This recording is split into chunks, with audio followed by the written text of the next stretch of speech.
নমস্কাৰ আজি 1 অক্টোবৰ অসমৰ লগতে ভাৰতৰ বিভিন্ন প্ৰান্তৰ পৰা ৰাতিপুৱাৰ 11টাকৈ গুৰুত্বপূৰ্ণ খবৰ আপোনালোকৰ বাবে লৈ আহিছো এই মুহূৰ্তত জনাই আছো এটা গুৰুত্বপূৰ্ণ খবৰ অসম ধ্বংস কৰাৰ বাবে মুখ্যমন্ত্ৰী ডক্টৰ হিমন্ত বিশ্ব শৰ্মাই ষড়যন্ত্ৰ ৰচনা কৰিছে অসম ধ্বংস কৰাৰ বাবে মুখ্যমন্ত্ৰী ডক্টৰ হিমন্ত বিশ্ব শৰ্মাই ষড়যন্ত্ৰ ৰচনা কৰিছে মুখ্যমন্ত্ৰী ডক্টৰ হিমন্ত বিশ্ব শৰ্মাই ৰাজধৰ্ম পালন কৰক সাম্প্ৰদায়িকতা বাৰ্তাৰে মুখ্যমন্ত্ৰী গৰাকীয়ে অসমক বিভাজন কৰিব বিচাৰিছে ভাৰতৰ সকলো ৰাজ্যৰ ভিতৰতে অসমখনক শেষ কৰি পেলাব বিচাৰিছে হিমন্ত বিশ্ব শৰ্মাই ভাৰতৰ সকলো ৰাজ্যৰ ভিতৰতে অসমখনক শেষ কৰি পেলাব বিচাৰিছে হিমন্ত বিশ্ব শৰ্মাই উচ্ছেদৰ ক্ষেত্ৰত ধৰ্মীয় সংখ্যালঘুক টাৰ্গেট কৰা হৈছে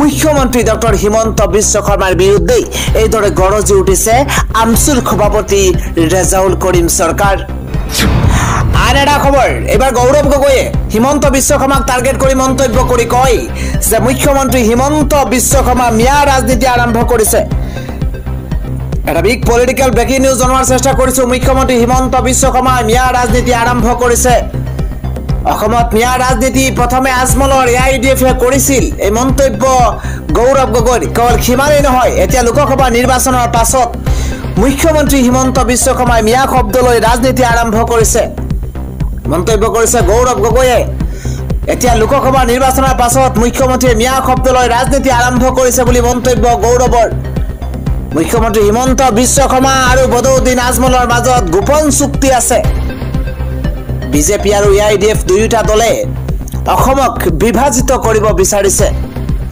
বিজেপি আৰু এআইডিএফ দুয়োটা দলে অসমক বিভাজিত কৰিব বিচাৰিছে কিন্তু এতিয়া অসমৰ জনতা সজাগ হৈছে ৰাজনীতি বুজি পোৱা হৈছে অসমৰ জনতাই লোকসভা নিৰ্বাচনত খেয়া ইতিমধ্যে প্ৰমাণ কৰিছে অসমৰ জনতাই এই মন্তব্য কৰিছে সাংসদ গৌৰৱ গগৈয়ে পৰৱৰ্তী খবৰ কংগ্ৰেছ হৈছে পদুলি খুঙি ফুৰা এটা পাৰ্টি মল্লিকাৰ্জুন খৰ্গে আৰু প্ৰিয়ংকা খাৰ্গে অসম বিৰোধী কেইবাটাও ডাঙৰ মন্তব্য কৰিছে মুখ্যমন্ত্ৰী ডক্টৰ হিমন্ত বিশ্ব শৰ্মাই কংগ্ৰেছক টাৰ্গেট কৰি মুখ্যমন্ত্ৰী গৰাকীয়ে কয় যে কংগ্ৰেছ হৈছে পদুলি খুঙি ফুৰা এটা পাৰ্টি কংগ্ৰেছ হৈছে পদুলি খুঙি ফুৰা এটা ৰাজনৈতিক দল মল্লিকাৰ্জুন খৰ্গে আৰু প্ৰিয়ংকা খাৰ্গে অসম বিৰোধী অসমৰ উন্নতি দেখি আজি কৰ্ণাটকে কান্দিছে অসম আৰু ভাৰতৰ বুৰঞ্জীত প্ৰথমবাৰৰ বাবে কোনো এখন উন্নত ৰাজ্যই অসমৰ লগত নিজকে তুলনা কৰিছে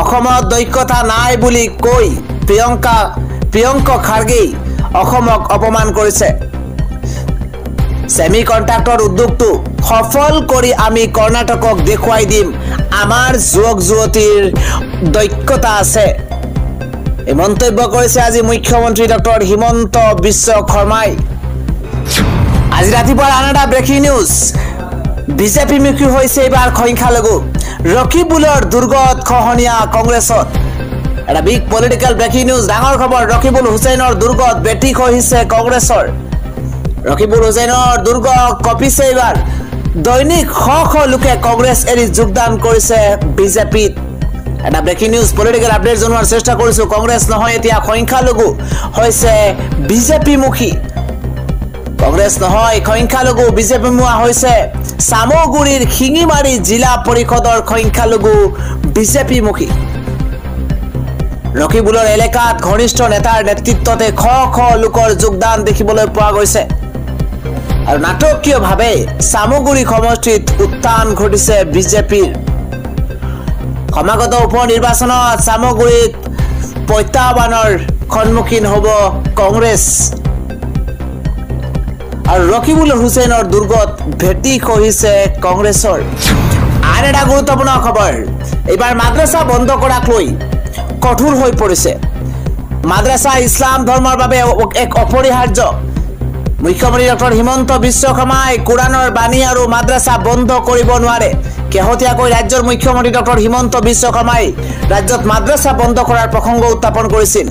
ৰাজ্যত এখনো মাদ্ৰাছা নাথাকিব, সকলো মাদ্ৰাছা বন্ধ কৰাৰ কথা কৈছিল ৰাজ্যখনৰ মুখ্যমন্ত্ৰী গৰাকীয়ে। আৰু তাক প্ৰত্যুত্তৰ দিছে এইবাৰ আমিনুল ইছলামে। এটা ব্ৰেকিং নিউজ, ইছলামত প্ৰতিটো কথা ধৰ্ম অনুসৰিয়েই কৰিব লাগে। কুৰাণ হাদিছৰ মতেই প্ৰতিটো কথা হ'ব লাগিব। কুৰাণ অনুসৰি কিদৰে সমাজলৈ কিদৰে শান্তি শৃংখলা আহিব, কুৰাণ অনুসৰি কিদৰে সমাজলৈ শান্তি শৃংখলা আহিব, জীৱন যাপন কৰিব, সেয়া মাদ্ৰাছাত শিকোৱা হয়। এই মন্তব্য কৰিছে বিধায়ক আমিনুল ইছলামে। ইছলামৰ বাবে মাদ্ৰাছা অপৰিহাৰ্য। ইছলামত ধৰ্মীয় শিক্ষা আৰু মাদ্ৰাছা শিক্ষা থাকিবই আৰু লাগিবই। ১,৫০০ বছৰ ধৰি কুৰাণক বাধা দিয়াৰ চেষ্টা চলি আহিছে। কুৰাণৰ কথাবিলাক মানুহে সৃষ্টি কৰা কথা নহয়, বহু বাধা দিও ইছলাম ধৰ্মক কোনেও বাধা দিব নোৱাৰিলে। মন্তব্য কৰিছে আমিনুল ইছলামে। বিশ্বৰ প্ৰতিটো প্ৰান্তত বিজেপি পাৰিলে ইছলাম ধৰ্ম বিয়পি পৰিলে। ইছলাম ধৰ্ম প্ৰতিটো প্ৰান্তত চুকে কোণে ইছলাম ধৰ্ম বিয়পি পৰিছে। মুখ্যমন্ত্ৰী ডক্টৰ হিমন্ত বিশ্ব শৰ্মাক এইদৰে প্ৰত্যাহ্বান জনাইছে আমিনুল ইছলামে। আন এটা গুৰুত্বপূৰ্ণ খবৰ হৈছে আধাৰ কাৰ্ডৰ বাবে অসমত আহি গৈছে নতুন নিয়ম। আধাৰ কাৰ্ডৰ বাবে কি কি নতুন নিয়ম ইতিমধ্যে ঘোষণা কৰা হৈছে, আমি প্ৰতিটো তথ্য এই মুহূৰ্তত লৈ অহাৰ চেষ্টা কৰিছো। আমি জনাই আছো এটা বিশেষ খবৰ, NRCৰ বাবে আবেদন নকৰিলে নাপাব আপুনি আধাৰ কাৰ্ড। আধাৰ কাৰ্ডক লৈ ৰাজ্যৰ মুখ্যমন্ত্ৰীগৰাকীয়ে কি কি মন্তব্য কৰিছে জনোৱাৰ চেষ্টা কৰিছো। আধাৰ কাৰ্ডক লৈ আহি গৈছে নতুন নিয়ম, NRCত আবেদন নকৰা লোকে নাপাব আধাৰ কাৰ্ড। এটা গুৰুত্বপূৰ্ণ খবৰ দিয়াৰ চেষ্টা কৰিছো, NRCত আবেদন নকৰা লোকে নাপাব এতিয়াৰ পৰা আধাৰ কাৰ্ড। ২০১৪ চনত যদি NRCৰ বাবে আবেদন কৰা নাই তেন্তে নাপাব আধাৰ কাৰ্ড। অসমত কেইবাখনো জিলাত জনসংখ্যাতকৈ অধিক আধাৰ কাৰ্ড পোৱা গৈছে আৰু সেইবাবেই চৰকাৰে আধাৰ কাৰ্ডক লৈ কঠোৰ হৈ পৰিছে। ২০১৪ চনত যদি NRCৰ বাবে আবেদন কৰা নাই তেন্তে আপুনি নাপাব আধাৰ কাৰ্ড। NRCত আবেদন নকৰা লোকে নাপাব আধাৰ কাৰ্ড। ৰাজ্যখনৰ বাবে আন এটা গুৰুত্বপূৰ্ণ খবৰ হৈছে আজি মুখ্যমন্ত্ৰী ডক্টৰ হিমন্ত বিশ্ব শৰ্মাই ঘাটটাকৈ বৃহৎ ঘোষণা কৰিছে। কি মন্তব্য কৰিছে এই মুহূৰ্তত জনোৱাৰ চেষ্টা কৰিছো। কংগ্ৰেছৰ কাৰ্যকালত উৎকোচৰ অবিহনে কোনেও চৰকাৰী চাকৰি পোৱা নাছিল। এই প্ৰথম মন্তব্য কৰিছে মুখ্যমন্ত্ৰীগৰাকীয়ে। মুখ্যমন্ত্ৰীগৰাকীয়ে কয় যে কংগ্ৰেছৰ কাৰ্যকালত উৎকোচ অবিহনে কোনেও চৰকাৰী চাকৰি পোৱা নাছিল। অসমৰ ইতিহাসত কোনো মুখ্যমন্ত্ৰীয়ে এবছৰত সকলো জিলা ভ্ৰমণ কৰা নাছিল। স্বচ্ছতাৰ এটা নতুন দিগন্তলৈ আমি গতি কৰিছো বুলি মন্তব্য মুখ্যমন্ত্ৰীগৰাকীৰ। কেৱল সিমানেই নহয়, অসমৰ যুৱক যুৱতীৰ মাজত ভাবিব নোৱাৰা আত্মবিশ্বাস আহি পৰিছে। ঋণাত্মক পৰিৱেশবিলাক সলনি হৈছে। অসমৰ উন্নয়ন দেখি ঈৰ্ষাত জ্বলিছে এইবাৰ কংগ্ৰেছ। গৌৰৱ গগৈৰ মনত হিংসা আছে। কংগ্ৰেছে অসমৰ উন্নয়ন নিবিচাৰে কেতিয়াও। গৌৰৱ গগৈয়ে সেইকাৰণে অসমক তুচ্ছ তাচ্ছিল্য কৰা খাৰ্গে পিতা পুত্ৰক সমৰ্থন কৰি আছে। অসমৰ উন্নয়ন দেখি কান্দিছে কৰ্ণাটকৰ কংগ্ৰেছে। তৰুণ গগৈৰ দিনত অসমত ইমান অসাধাৰণ কাম সম্পন্ন হোৱা নাছিল, গতিকে তেওঁলোকৰ মনত অলপ হিংসা আছে।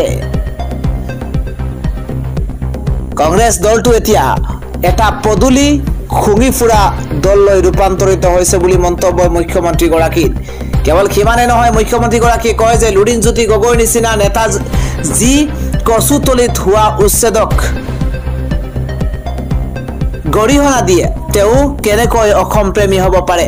লুৰিণজ্যোতি গগৈৰ নিচিনা নেতা যি কচুতলিত হোৱা উচ্ছেদক গৰিহণা দিয়ে, তেওঁ কেনেকৈ অসম প্ৰেমী হ'ব পাৰে। প্ৰিয়ংকা খাৰ্গেক কিয় গৰিহণা নিদিয়ে অখিল গগৈ, লুৰিণজ্যোতি গগৈয়ে? কোনোবা বিজেপি নেতাই এনে মন্তব্য দিয়া হলেতো তেওঁ আমাক বখলিয়াই দিলেহেঁতেন। অসমৰ দৰে ঝাৰখণ্ড বা আন ৰাজ্যতো ক্ষুদ্ৰ এনআৰচি হ'ব লাগে। এতিয়া বিদেশী অসম বা পশ্চিমবংগই দি এতিয়া বিদেশী অসম বা পশ্চিমবংগই দি সোমাই ভাৰতৰ যিকোনো ৰাজ্যলৈ গৈ আধাৰ কাৰ্ড লৈ আকৌ অসমলৈ ঘূৰি আহিব পাৰে। গতিকে এইটো এটা ৰাষ্ট্ৰীয় সমস্যা হয়। মুখ্যমন্ত্ৰী ডক্টৰ হিমন্ত বিশ্ব শৰ্মাই এটাৰ পিছত আন এটা ডাঙৰ মন্তব্য কৰিছে। আন এটা গুৰুত্বপূৰ্ণ খবৰ, মহাৰাষ্ট্ৰত গৰুক ৰাজ্যিক মাতৃ হিচাপে ঘোষণা। গো নিধনটো নিষেধাজ্ঞা আৰোপ কৰিছে শিন্দে চৰকাৰে। দুমাহৰ পাছত মহাৰাষ্ট্ৰৰ বিধানসভা নিৰ্বাচন আৰু তাৰ আগতেই মহাৰাষ্ট্ৰৰ মুখ্যমন্ত্ৰী একনাথ শিন্দে গো ৰাজনীতিত এক ডাঙৰ পদক্ষেপ লয়।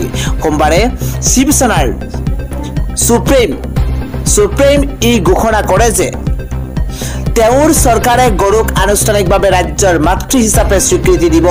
এই সন্দৰ্ভত চৰকাৰী নীতি নিৰ্দেশনা কেইদিনমানৰ পিছত প্ৰকাশ কৰা হ'ব। হিন্দুসকলে গৰুক ঈশ্বৰ বুলি গণ্য কৰে।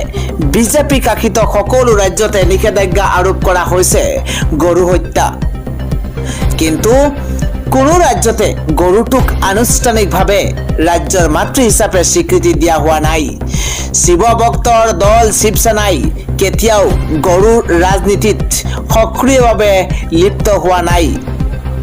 এইটোৱেই হৈছে মহাৰাষ্ট্ৰৰ আন এক উগ্ৰ হিন্দুত্ববাদী দল শিৱসেনা আৰু বিজেপিৰ পাৰ্থক্য। পৰৱৰ্তী গুৰুত্বপূৰ্ণ খবৰ, ইজৰাইলৰ প্ৰচণ্ড আক্ৰমণ। এবাৰ য়েমেনত 3জন অভিযন্তাকে ধৰি 4জন, লেবাননত 105জন লোক নিহত হৈছে। এটা গুৰুত্বপূৰ্ণ খবৰ, ব্ৰেকিং নিউজ, হোৱাৰ আপডেট জনোৱাৰ চেষ্টা কৰিছো। ইজৰাইলে পশ্চিম য়েমেনত হুথি বিদ্ৰোহীক লক্ষ্য কৰি বিমান আক্ৰমণ চলাইছে। দেওবাৰে ইজৰাইলী সেনাই এক বিবৃতিত এই কথা ঘোষণা কৰিছে। ইৰাণে এই ঘটনা গৰিহণা দিছে। ইজৰাইলৰ বিবৃতিত কোৱা হৈছে যে এই আক্ৰমণৰ লক্ষ্য হৈছে ৰাছ ইছা আৰু হুদৈদা সাগৰীয় বন্দৰৰ লগতে বিভিন্ন বিদ্যুৎ প্ৰকল্প। এই আক্ৰমণৰ যুদ্ধ বিমানৰ উপৰিও কেইবা ডজন বিমানেও অংশগ্ৰহণ কৰিছে। ইজৰাইলৰে এক আক্ৰমণত কমেও 4জন লোক নিহত হোৱা বুলি জানিব পৰা গৈছে। ইয়াৰে 3জন বৈদ্যুতিক অভিযন্তা আৰু 1জন বন্দৰ কৰ্মী।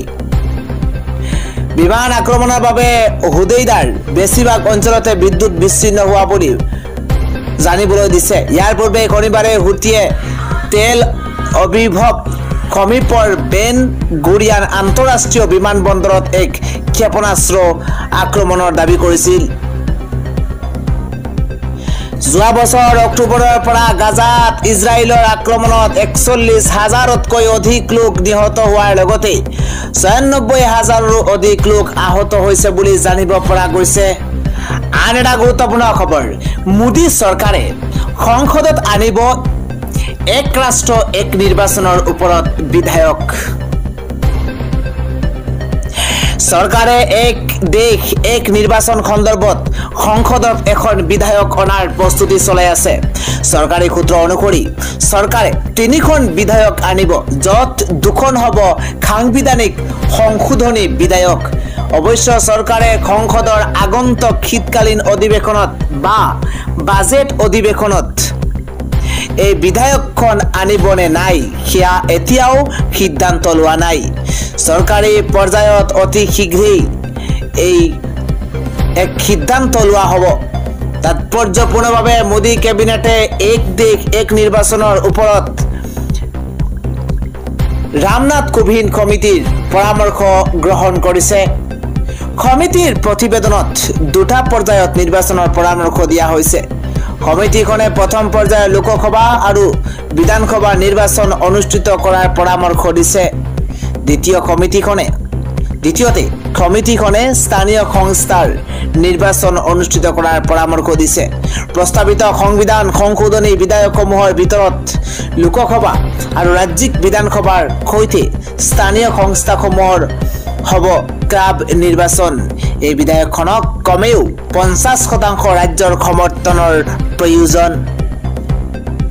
আন এটা খবৰ, মছজিদ ভঙাৰ ধাবিৰে প্ৰতিবাদ কৰিবলৈ গৈ জীৱন হেৰুৱাইছে হিন্দু নেতাই। এটা ব্ৰেকিং নিউজ ক'ত এনে ঘটনা সংঘটিত হৈছে জনোৱাৰ চেষ্টা কৰিছো। মছজিদ ভঙাৰ দাবীৰে প্ৰতিবাদ কৰিবলৈ গৈ জীৱন হেৰুৱাইছে হিন্দু নেতাই। অনুমান কৰক মছজিদ ভাঙিবলৈ প্ৰতিবাদ কৰিবলৈ যোৱা প্ৰতিবাদকাৰীক কি অৱস্থা হৈছে। মছজিদৰ বিৰুদ্ধে প্ৰতিবাদ কৰিবলৈ গৈ অচেতন হৈ পৰিছে নেতাজন। হৃদক্ৰিয়া বন্ধ হৈ মৃত্যু মুখত পৰে বিশ্ব হিন্দু পৰিষদৰ নেতা বীৰেন্দ্ৰ পৰমাৰন। আৰু হঠাৎ হৃদক্ৰিয়া বন্ধ হৈ গৈছে আৰু লগে লগে নেতাগৰাকীৰ বিশ্ব হিন্দু পৰিষদৰ নেতাগৰাকীৰ মৃত্যু হৈছে। মছজিদ ভাঙিবলৈ প্ৰতিবাদ কৰিবলৈ যাওঁতেই হঠাৎ এনে কাণ্ড সংঘটিত হৈছে। এই দাবীৰে প্ৰতিবাদ কৰিবলৈ গৈ জীৱন হেৰুৱাইছে হিন্দু নেতাই। পৰৱৰ্তী গুৰুত্বপূৰ্ণ খবৰ মানকাছাৰ গোৱালপাৰা ডিব্ৰুগড়ত আপৰ সম্পৰ্ক যাত্ৰা। এবাৰ ভাৰত বাংলা সীমান্ত পৰিদৰ্শন মনোজ ধানোৱাৰৰ। আম আদমি পাৰ্টিৰ ৰাজ্যিক সভাপতি হিচাপে দায়িত্বভাৰ গ্ৰহণৰ পিছত প্ৰথমবাৰৰ বাবে কালি ডিব্ৰুগড়ত উপস্থিত হৈছে মনোজ ধানোৱাৰ।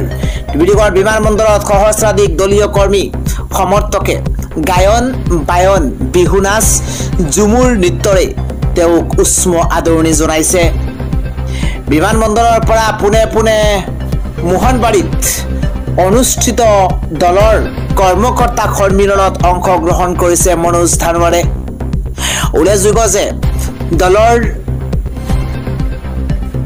নতুন ৰাজ্যিক সভাপতি হিচাপে দায়িত্বভাৰ গ্ৰহণ কৰাৰ পিছত ৰাজ্যজোৰা সম্পৰ্ক যাত্ৰা কাৰ্যসূচী গ্ৰহণ কৰিছে মনোজ ধানোৱাৰে।